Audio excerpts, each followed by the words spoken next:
आप लोग को ये समझना पड़ेगा, हमारे अंदर डॉक्टर बाबा साहेब अंबेडकर का खून है।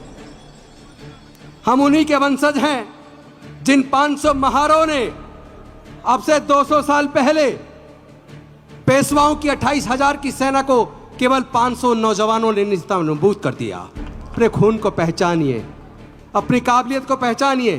कितनी भी बड़ी सेना क्यों ना हो, जो डिसिप्लिन्ड नहीं होती वो कभी जंग जीत नहीं सकती।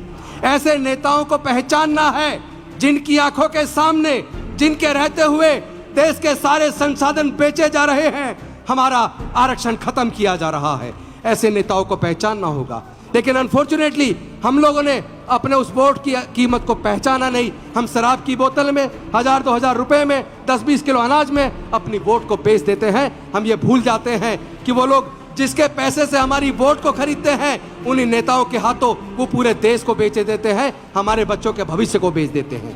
हमारे इन्हीं सारे सांसदों के और विधायकों के होते हुए आपको देखना होगा, इन्होंने एजुकेशन को इतना महंगा कर दिया कि यार हायर एजुकेशन हमारे लोग ले नहीं सकते। इंजीनियरिंग की पढ़ाई का खर्चा देख लो, मेडिकल की पढ़ाई का खर्चा देख लो, IIM का खर्चा देख लो।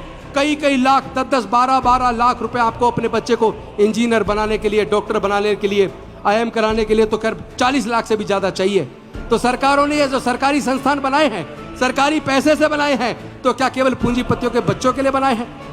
केवल SC, ST, OBC, माइनॉरिटी तो छोड़ दीजिए, जनरल कैटेगरी के भी क्या 90% लोग 20 लाख रुपया, 15 लाख रुपया अपने बच्चे की इंजीनियरिंग की पढ़ाई का खर्चा उठा सकते हैं क्या?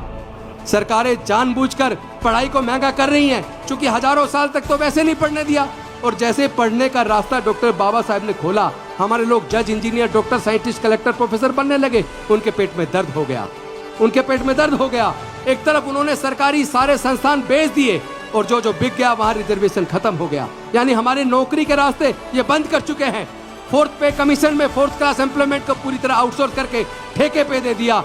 ठेकेदार हमारे आदमी का शोषण करता है, उसको पूरे पैसे नहीं देता और जो भी पूरे पैसे मांगता है उसे नौकरी से निकाल देते हैं। अगर सब लोग डॉक्टर बाबा साहब अम्बेडकर के रास्ते पर चलेंगे और संसद के अंदर, विधानसभा के अंदर समाज के मुद्दों को उठाएंगे, मजबूती से उठाएंगे, किस किस का टिकट काटेंगे भाई? जो भी जीत के जाए वही बोले, वही लड़े, वही अपने रिजर्वेशन की लड़ाई हो, चाहे हमारे बहन बेटी की इज्जत की लड़ाई हो, चाहे हमारे युवाओं की लड़ाई हो।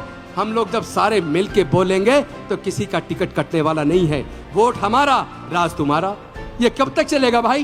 क्या हमें अपने हक अधिकार की लड़ाई को लड़ना नहीं चाहिए? क्या हमारे अपने युवाओं की लड़ाई को नहीं लड़ना चाहिए? क्या हमारी बहन बेटी की इज्जत के लिए हमें नहीं लड़ना चाहिए? जो लोग स्वाभिमान के साथ जी नहीं सकते वो तो वैसे भी मरे के समान है। किस बात के सांसद, किस बात के विधायक, किस बात के मंत्री? अरे मैंने मंत्री की कुर्सी त्यागी, लोगों ने कहा क्यों त्यागी?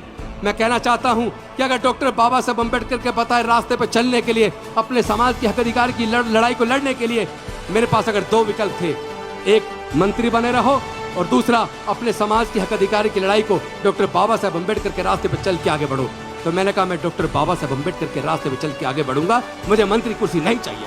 मैंने कुर्सी त्याग दी और मुझे सच बता रहा हूँ, ईमानदारी से बता रहा हूँ, जब से कुर्सी त्यागी है तब से और भी ज्यादा ताकतवर महसूस करता हूँ। अब लगता है मेरा जीवन केवल मेरे समाज के लिए है, मुझे मरने से डर नहीं लगता। और एक और बात, जो सच्चा अम्बेडकरवादी है उसे कोई खरीद नहीं सकता, उसे कोई डरा भी नहीं सकता और वो मरने से नहीं डरता। के सांसद, विधायक संसद और विधानसभा के अंदर आपकी लड़ाई को लड़ते हैं, बोलते हैं, उनका हौसला बढ़ाइए और जो गूंगे बहरे बन के बैठ जाते हैं उनको हराने का भी संकल्प कर लीजिए।